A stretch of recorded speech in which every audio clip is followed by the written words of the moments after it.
इसी जंत्र से निकला।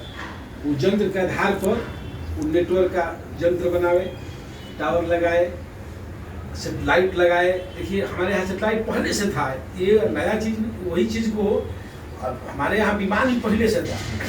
अब अभी हमारे यहाँ तो विमान क्रॉस हो जाता है, वो क्रॉस नहीं होता था। अभी पायलट बैठते हैं, पहले पायलट नहीं बैठते थे। वो आज भी विमान है, वही बैठ जाएगी तो इच्छा से चलेगा विमान, बिना तेल का चलेगा, बिना ये एनर्जी से चलता है। वही चीज़ को विज्ञान ने उसको शोध किया। तो हमारे यहाँ मन की गति को रोकने के लिए, मन को प्रसन्नित करने के लिए, मन को सबल बनाने के लिए, इच्छा शक्ति जागृत करने के लिए गुरु बनाया गया, मंत्र बनाया गया। अब मंत्र को साधना से जोड़ा गया, जंत्र से जोड़ा गया। साधना क्या है? जंत्र है, दिमाग। ऐसे ये मंत्र चलेगा, जब मंत्र चलता है तो जंत्र की जो आपकी जो शरीर के अंदर वाइब्रेशन है वो खुलने लगता है। जब खुलने लगता है तो जब जैसे कमल ऐसे कमल उत्पत्ति होता है, और जब सूर्य के प्रकाश से ऐसे खुल के खिल जाता है। कमल खिलाया नहीं जाता है, वो तो बाद में हम लोग यहाँ लाते हैं तो गिराते हैं। और जो कमल पूरे रूप में हो जाता है तो ऑटोमेटिक खिल जाएगा, और शाम को उसमें धीरे धीरे सिकुड़ जाएगा। ठीक मन की गति उसी तरह से है।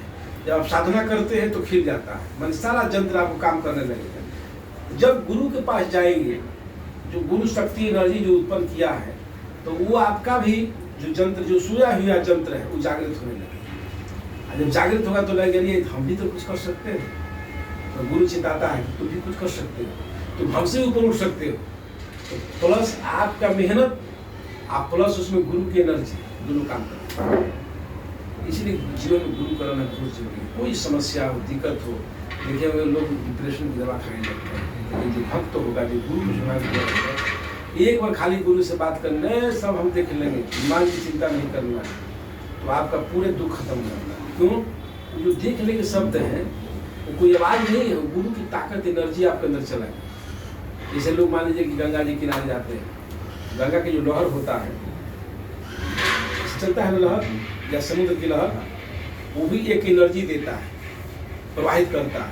और आप कुछ नहीं, आपको जाके ब्रह्मपुत्र किनारे बैठ जाइए, थोड़ा देर तक मंत्र का कोई गुरु का दिया मंत्र को जाप करना, और बिना कोई भी यूट्यूब से कोई भी मंत्र को संशोधन नहीं करना चाहिए, बिना गुरु के दिया, क्योंकि वो विस्फोट कर जाता है। ऐसे विस्फोट करता है, मान लीजिए कि जहर भी पीला होता है, रख दीजिए, और अमृत भी पीला होता है। आज यदि ज्ञान नहीं है तो आप अमृत की जगह जहर खा लेंगे तो मिल जाएगा। ऐसे इसलिए मंत्र होता है कि बिना गुरु के बताए किताब से, यूट्यूब से, दुनिया से लोग सीख जाते हैं, तो हम भी कुछ करें, हम भी कुछ देखें, बाद में डिस्टर्ब हो जाते हैं। क्यों? क्योंकि हमारी जो मन है ना, जो गति है, जो माइंड, जो नस है, एक एनर्जी को, ताकत इसको कि कितनी एनर्जी रखेगा। गलत तो एनर्जी चला जाएगा, जिसको वायरस बोलते हैं, जैसे एंटी वायरस चला जाता है ना, वायरस में वायरस घुस जाता है तो वायरस काम नहीं करेगा। ठीक दिमाग में उसी तरह से होता है। तो जो चीज़ एंटी वायरस जब गुरु डालता है, उसमें ताकत, अपनी एनर्जी डालता है, तो खुल जाता है और कई हजार गुना उसकी ताकत बढ़ जाती है। कोई भी मंदिर में आप जाएंगे तो रेडिएशन मिलेगा, वो जंत्र के अनुसार में। तो मंदिर में जाने से वो रेडिएशन जब आपके अंदर जब समाहित होगा, तो आपका मन एकदम शांत हो जाएगा। फिर अपने को महसूस करेंगे, गए तो बड़ा अच्छा लगा, गुरु जी के बैठे बहुत बढ़िया लगा। क्यों बढ़िया लगा? कि एक बगल एक रेडिएशन घूम रहा है गुरु के पास, मंदिर में एक रेडिएशन घूम रहा है। अच्छा, मंदिर में दीपदान क्यों करना चाहिए? ये भी आया है, मंदिर में दीपदान क्यों करना चाहिए? मंदिर में दीपदान इसलिए करना चाहिए कि जो एनर्जी वहाँ पर ये जो है क्या नाम है, एक सगुण होता है, एक निर्गुण होता है।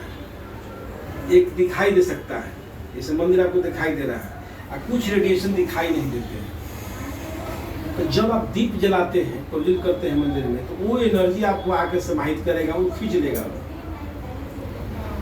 जो एनर्जी घूम रहा है, जो आपको दिखाई नहीं देता है आंखों से, जब दीप जलाते हैं, दीप तो एक तेज है, एनर्जी है ना, आग एक तेज है। तो जब आप एनर्जी या तो आहुति देते हैं, तो वही एनर्जी प्रकृति का जो पॉजिटिव एनर्जी है उसमें आता है। और जब मंदिर में दीप दान करते हैं, तभी जाकर के उसमें लोग पहले दीप का, मान लीजिए हवा चल रही थी, अगरबत्ती जला लेते थे, अगरबत्ती लेके बहुत ब्याज परिक्रमा करते हैं। क्यों? वो जो एनर्जी घूम रहा है वो आग में समाहित हो जाए, और जब आग में समाहित, तो उसके इर्द गिर्द जब आप रहते हैं तो आपके अंदर भी पॉजिटिव एनर्जी समाहित होता है। इसीलिए दीप का महत्व है।